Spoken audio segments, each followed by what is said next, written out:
nga po dito sa Unbearable Channel na kumikisap-kisap ang mga ilaw ko dito sa Kilidonita. Ay nako, sana po ang ating po mga kababayan, lahat ng ating mga kapamilya, kapuso, kapatid, ka-team Unbettable ay okay na at nagre-recover na tayo uli. Dahil nga po sa nangyaring sakuna sa ating lahat, buong Pilipinas actually, hindi lang dito sa Metro Manila, no. Tinutukoy po namin ay yung katatapos lang na bagyong Karina at sinabayan pa ng habagat at paulan-ulan pa rin ng konti. But ito nga po, ang daming nagsasabi, kahit ako kinukonsider ko na parang undoy nga siya sa sobrang lakas at baha at ang dami-dami mga tao talagang naapektuhan, mga gamit na nasalanta, hanap buhay, etc. etc. Sana po okay po kayo dahil ang topic po natin ngayon ay sa sentro kay Gerald Anderson, isa nga po sa mga artista na talaga namang tunay na hinangaan nung nakaraang pagbagyo. Dahil nga po talagang alam naman nating lahat, lalo na sa mga nakakakilala sa kanya, na naturalesa po talaga ng isang Gerald Anderson ang laging dumamay, tumulong kung kahit kaya rin lang niya. At ginagawa niya ito kahit walang media, walang TV, walang coverage or whatsoever. Kaya kami tuwang-tuwa dahil kamakailan na aksidenteng nagkita kami sa isang lugar at natanungan namin yung nag-viral niyang video kung saan sinagip niya ang isang pamilya na nalubog ng baha, karga-karga niya yung isang batang babae, tapos napag-usapan siya, hanggang sa napabalita nga na may mga grupo mula sa Quezon City at Marikina, kasi ang alam natin meron siyang residence sa Marikina tapos may Quezon City pa or something, dahil iniinganyo di umano siya na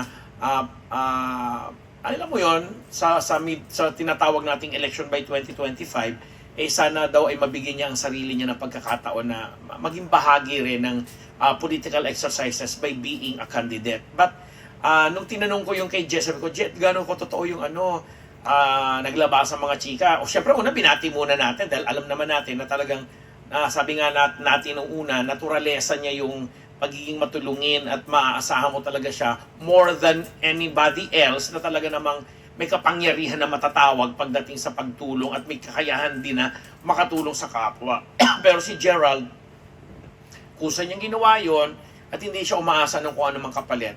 So tinabi na, kinongratulate namin siya nung nagkita kami sa isang lugar na ayokong banggitin, charot, na natanong ko sa kanya at sinabi niya, nako Kuya Ambet, hindi para sa atin yung mga ganyang bagay referring to politics. Kasi sabi nga niya, marami siyang nagagawa, marami siyang natutulungan pag yung ginagawa niya ito ng, alam mo yon, na sarili lang ng kusa na walang mga, yun nga, mga camera, hindi niya kailangan maging mayor, gobernador, congressman, konsyel, or whatever, para lang gawin yung dati pa niyang ginagawa, yung nilalaman ng puso niya kapag may nangangailangan ng mga tao, hindi lamang pagdating ng mga sakuna, bagyo, etc. etc. Kaya nakakahanga ang isang Gerald Anderson. Di ba?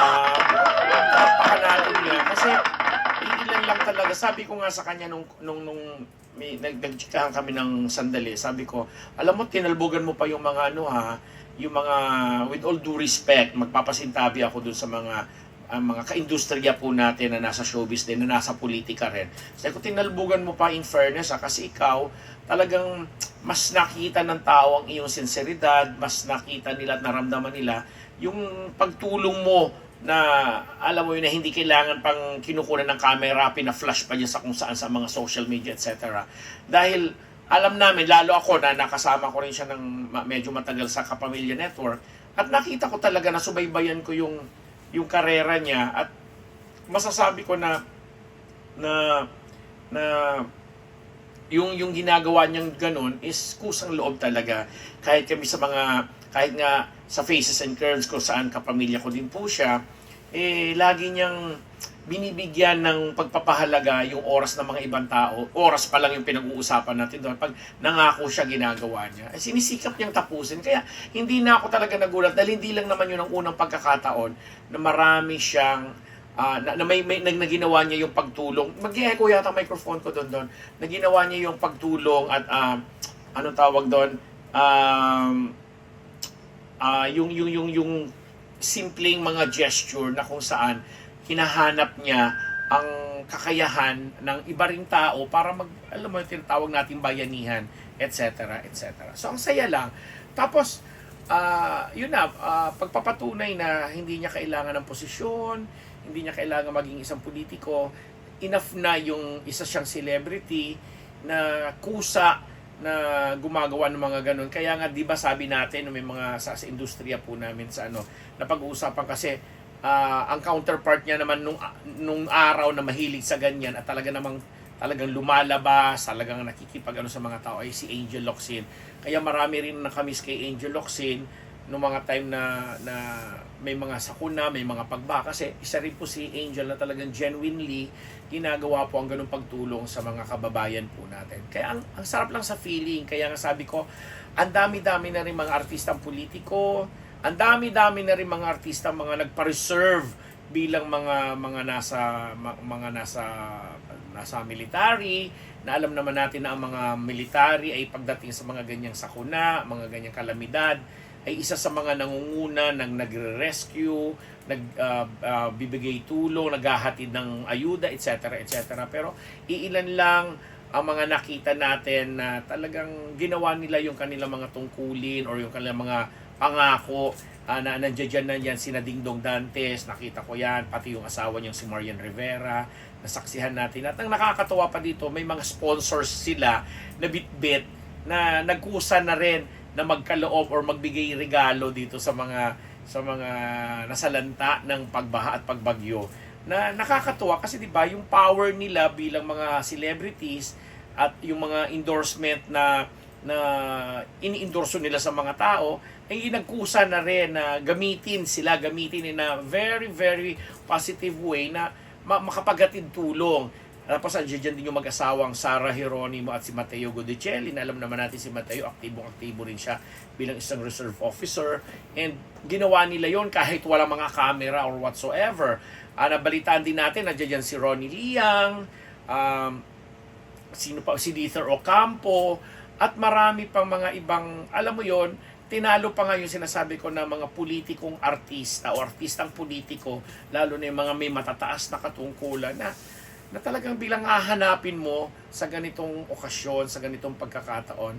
But the thing still is, hindi naman talaga natin hinihintay o hindi naman tayo nagdarasal na laging may sakuna, laging may kalamidad para makita natin sila or makatulong sila. Kasi siguro in some other ways, nagagawa naman nila yun. But the thing is, ikukumpara lang kasi doon sa mga politikong ang iingay, nag-grandstanding, ang dami mga paandar, mga pakulo, mga chuchu-chuchu, nag-iimbita ng mga artista para lang mapag-usapan sila, na i-involve o nalilig sa mga artista para lang kunwari masabing aktibo sila at nasa news sila.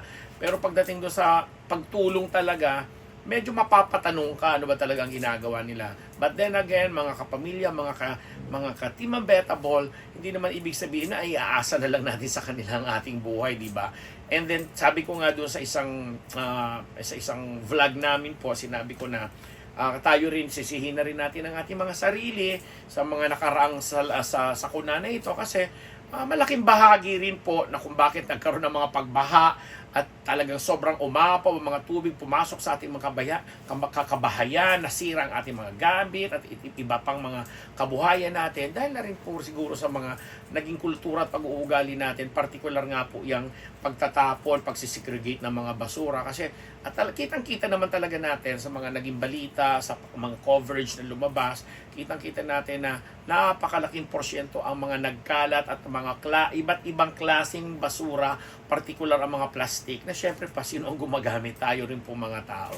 Kaya nga, dito sa Team Unbettable, paminsan-minsan, kailangan natin gawin po ito para hindi lamang po magbigay ng mga showbiz news or mga showbiz events o mga balita para sa inyo at papurihan ang mga dapat papurihan ng mga celebrity, kagaya nga po ng sinabi kong Gerald Anderson at mga iba pa. Kundi tayo na rin po, tayo mga ka-Team Unbettable po namin dito na, ayun na, siguro nga, tayo rin, reviewin po din natin ang ating mga sarili mula sa ating mga bahay o di ba Donita doon nagle-lecture na ako dito na sa simple lang po, sa simpleng pagtapon ng basura, paglagay ng basura sa tamang lalagyan, malaking bagay na po ang magagawa at maitutulong natin dahil nga po hindi na natin kailangang hintayin pa ang malakas na ulan, ang pagbagyo at baha para lang masabi natin na naaapektuhan din tayo lahat. Kasi lahat tayo nadadamay-damay. At nakakaloka dito, yun nga yung mga sinasabi nating mayayaman dyan na kahit binabaha rin sila, at the end of the day, sila pa rin yung may mga bonggang bahay, sila pa rin yung may mga malalaki, madaling malinis, at etc. na mga kabahayan nila. Tayo nagdudusa. Ay, ganun lang, napunta talaga yung usapan sa ganun. Anyway, ako po ang inyong lingkod. Binabati lang po namin na ikwento ko lang kasi sa aming sa aming napakaikling pagkikita ni Gerald Anderson, nagkakwentuhan kami. Yun nga po, sinabi niya hindi para sa kanyang politika at hindi niya kailangan ang kapangyarihan ng politika, hindi niya kailangan ng posisyon para makatulong pa sa mga dapat tulungan ng mga nangangailangan, hindi lang sa panahon ng kalamidad, hindi lang sa oras ng bagyo, baha, at whatsoever, kundi sa mga taong talaga sa tingin niya ay dapat niyang tulungan. Again, ako ang inyong lingkod, Papa Ambera Balambet Napus, nagpapasalamat dito lamang sa Ambera.